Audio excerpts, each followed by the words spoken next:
Economic advisory council, முதலமைச்சருக்கு economic advisory council இருக்கு. அதுல நோபல் லாரேட்ஸ் எல்லாம் இருக்காங்க. அவங்ககிட்ட நீங்க செக் பண்ணுங்க. கண்டிப்பாக டாஸ்மார்க்கை கீழே கொண்டு வர முடியும். கண்டிப்பாக ஆல்டர்னேட். இதெல்லாம் தெரியாம தான் திமுக அரசு இப்ப நடத்திட்டு இருக்குன்னு நீங்க குற்றச்சாட்டு. ஆனா எதுக்கு நான் குற்றச்சாட்டு வைக்கிறேன் அப்படின்னாங்கன்னா, சிறந்த நிதியமைச்சர் ஏற்கனவே இருந்தார் பிடிஆர். எதுக்கு நான் குற்றச்சாட்டு வைக்கிறேன் அப்படின்னாங்கன்னா, இன்னைக்கு திமுக அரசு டாஸ்மார்க்கை மூட முடியாத ஒரு நிலைமைக்கு தள்ளப்பட்டிருக்காங்க. காரணம், மொத்தமாக ஆஃப் டேக் வேல்யூ என்ன இன்னைக்கு டாஸ்மார்க் வருதோ, எந்த டிஸ்டிலரி கம்பெனி கொடுக்கறாங்களோ அதையெல்லாம் திமுக புள்ளிகள் நடத்தி கொண்டிருக்கின்றார்கள். அதில் வரக்கூடிய வருமானம் என்பது தலையை சுற்றும் அளவுக்கு இருக்கக்கூடிய வருமானம்.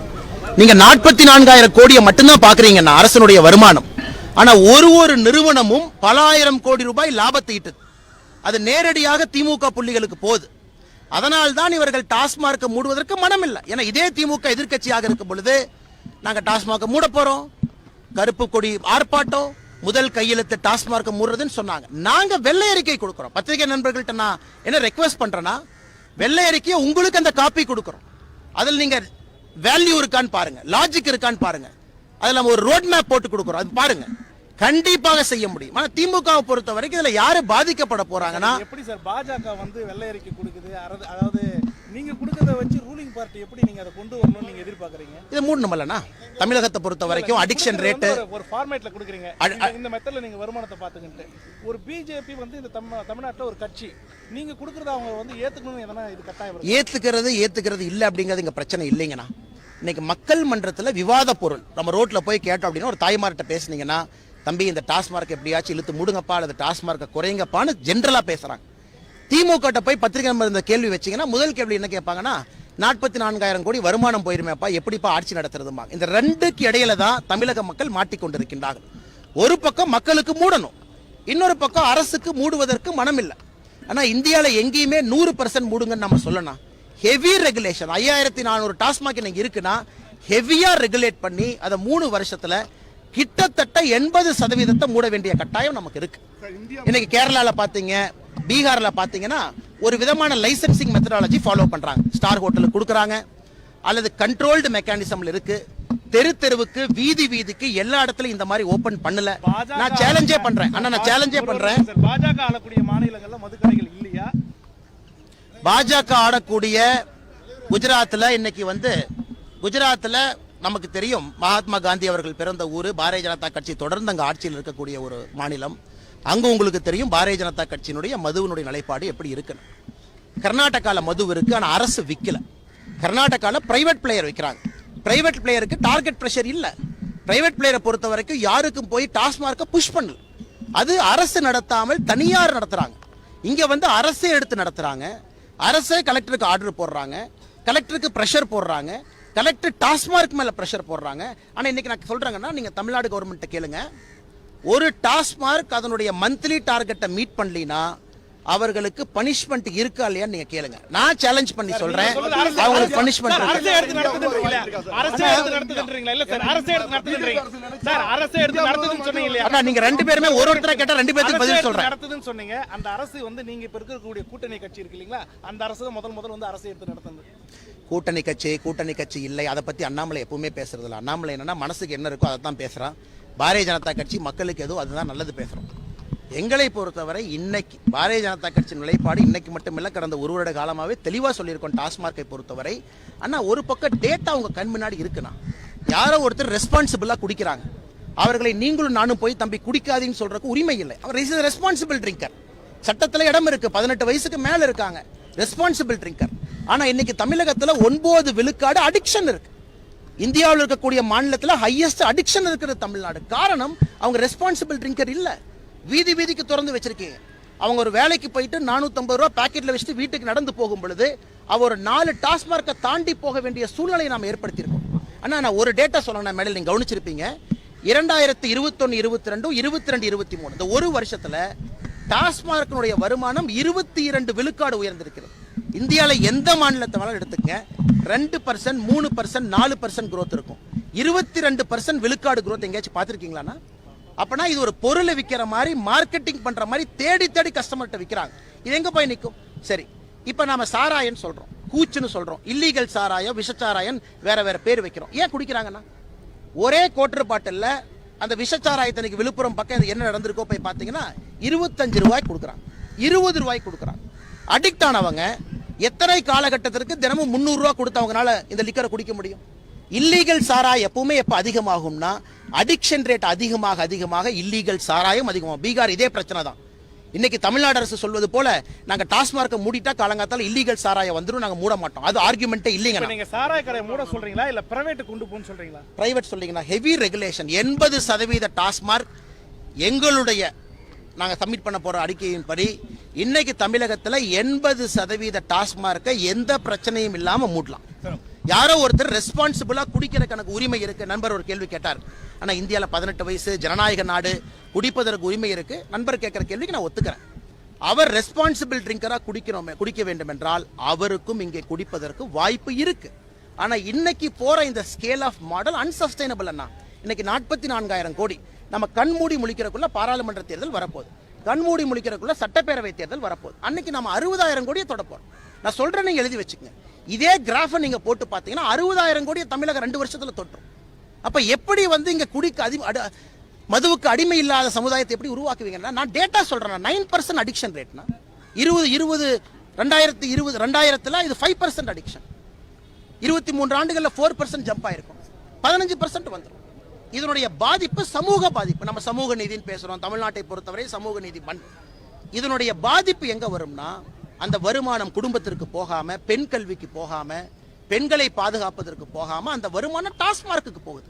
இது சுற்றுச்சூழல் மட்டுமல்ல, குடும்ப சூழல், சமுதாய சூழல் எல்லாத்தையுமே இது பாதிக்கும். இன்னைக்கு நமக்கு தெரியல, ஏன்னா we are in the middle of the problem. 20 ஆண்டுகள் கழிச்சு ப்ராப்ளத்திலிருந்து வெளியே வரும்போது திரும்பி பார்த்தோம்னா எவ்வளவு பெரிய தாக்கத்தை இந்த டாஸ்மார்க் ஏற்படுத்தியிருக்கும் நமக்கு தெரியும். உங்க வெள்ளரிக்கைப்படி வந்து இந்த 3 ஆண்டு காலத்துல வந்து இறுதியா பார்க்க போகும்போது முழுவதுமாக மது இல்லாத தமிழகமா இருக்குமா, இல்லைன்னா பல்வேறு கட்டுப்பாடுகளுடன் மது வாங்கக்கூடிய சூழல் இருக்குமா? அண்ணா, மது இல்லாத தமிழகம் குஜராத்லயும் இன்னைக்கு மது வாங்க முடியும். இன்னைக்கு குஜராத்துக்கு போனீங்கன்னா அரசை பொறுத்தவரை குஜராத்ல லிக்கர் பெர்மிட் இருக்கு, ரெஸ்பான்சிபிள் ட்ரிங்கிங் இருக்கு. லிக்கர் பெர்மிட் வாங்கிட்டு குஜராத்ல போய் மது வாங்க முடியும். அதான் சட்டம் குஜராத்ல. எல்லாம் வெளியிருந்து சொல்ற மாதிரி குஜராத்ல 100% மது இல்லை. இந்தியாவில் சாத்தியமே இல்லை, உலகத்துல எங்கேயுமே சாத்தியம் இல்லை. ஜனநாயக நாடு இது. நார்த் கொரியா மாதிரி யாராச்சும் மது பாட்டில கையில் எடுத்தீங்கன்னா சுற்றுவன்லாம் சொல்ல முடியாதுங்கண்ணா. குஜராத்லயும் இன்னைக்கு லிக்கர் பெர்மிட் வச்சிருக்காங்க, ஒரு சின்ன புக்கு மாதிரி இருக்கும். தமிழகத்தை பொறுத்தவரை இதை நீங்க ஸ்டாப் பண்ணணும் அப்படின்னா டாஸ்மார்க்கோட எக்ஸ்பான்ஷனை ஃபர்ஸ்ட் குறைக்கணும்.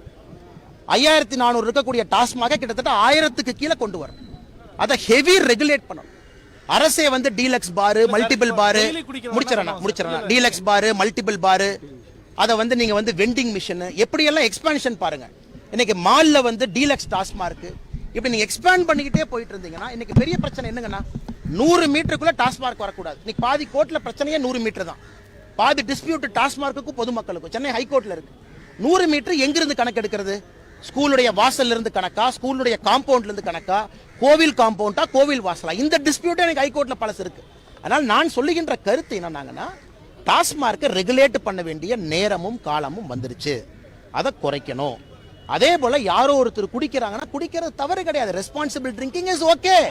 ரெஸ்பான்சிபிள் ட்ரிங்கிங்க்கு கடைக்கு கீழே கொண்டு வரன்றீங்க.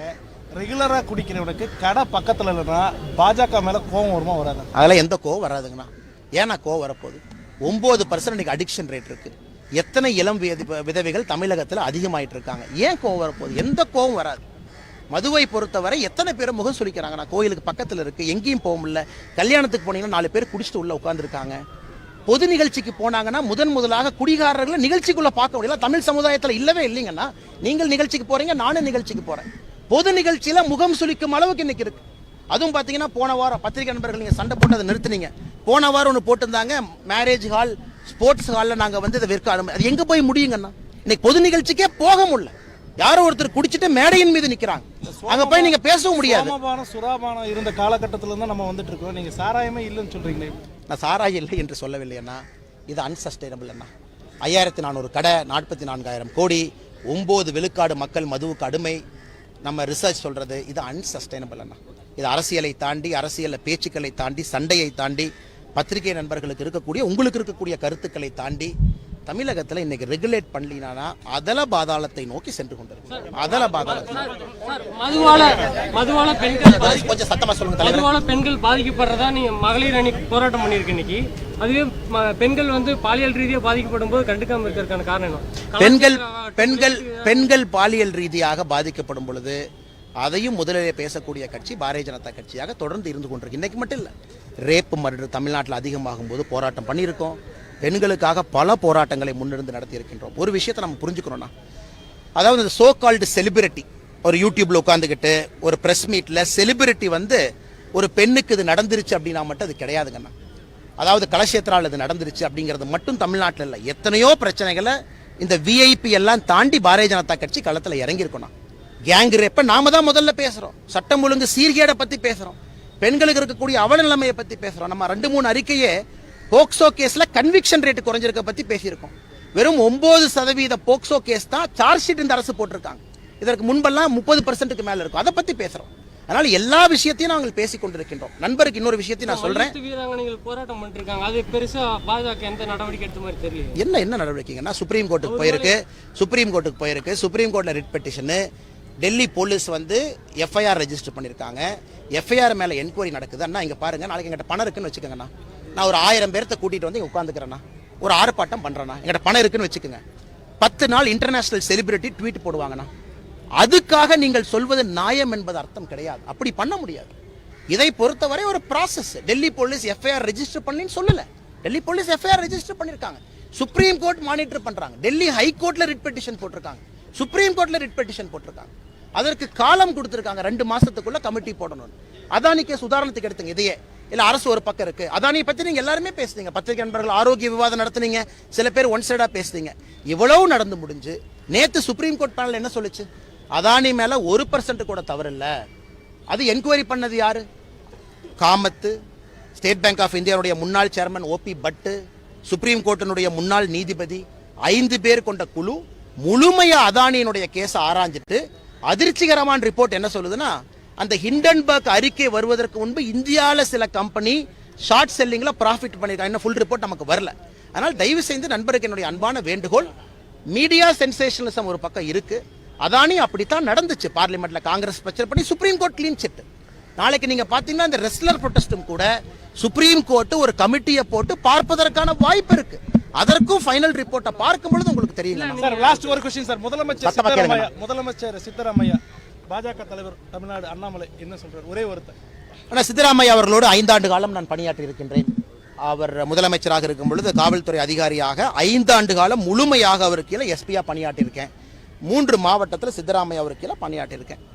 இன்னைக்கு காலை நம்ம பிரதமரும் அவர்கள் சொன்னது போல மனமார்ந்த வாழ்த்துக்கள். கர்நாடகால காங்கிரஸ் கட்சி அதனுடைய முதலமைச்சர் திரு சித்தராமையா அவர்களுக்கு, துணை முதல்வர் திரு DK சிவகுமார் அவர்களுக்கு மனமார்ந்த வாழ்த்துக்கள். காரணம் 136 எம்எல்ஏ கொடுத்து மக்கள் தேர்ந்தெடுத்திருக்காங்க. அப்படின்னா மக்களுடைய முழு மேண்டேட் அவங்களுக்கு கிடைச்சிருக்கு. நல்லா கவர்ன் பண்ணட்டும், சேலஞ்சிங்கான பீரியடு, நல்லா கவர்ன் பண்ணட்டும், மக்களுடைய மனசை வெல்லட்டும். அதே நேரத்தில் முக்கிய பிரச்சனைகள் இந்த 5 கேரண்டி எல்லாம் இருக்கு. அதெல்லாம் பெரிய பொருட்செலவு இருக்கக்கூடிய கேரண்டி 65,000 கோடி வரும். இன்னைக்கு 5 கேரண்டி போட்டீங்கன்னா அதையெல்லாம் மீடியா நண்பர்கள் நீங்களும் நானும் பொறுத்திருந்து பார்ப்போம் என்னன்னு. ஆனால் இன்னைக்கு ஒரு நல்ல நோக்கத்தோடு பதவியேற்று மக்களுக்கு நான் சேவை செய்யணுங்கிறாங்க. நன்றாக சேவை செய்யட்டும். கர்நாடக மக்கள் அதில் பழைய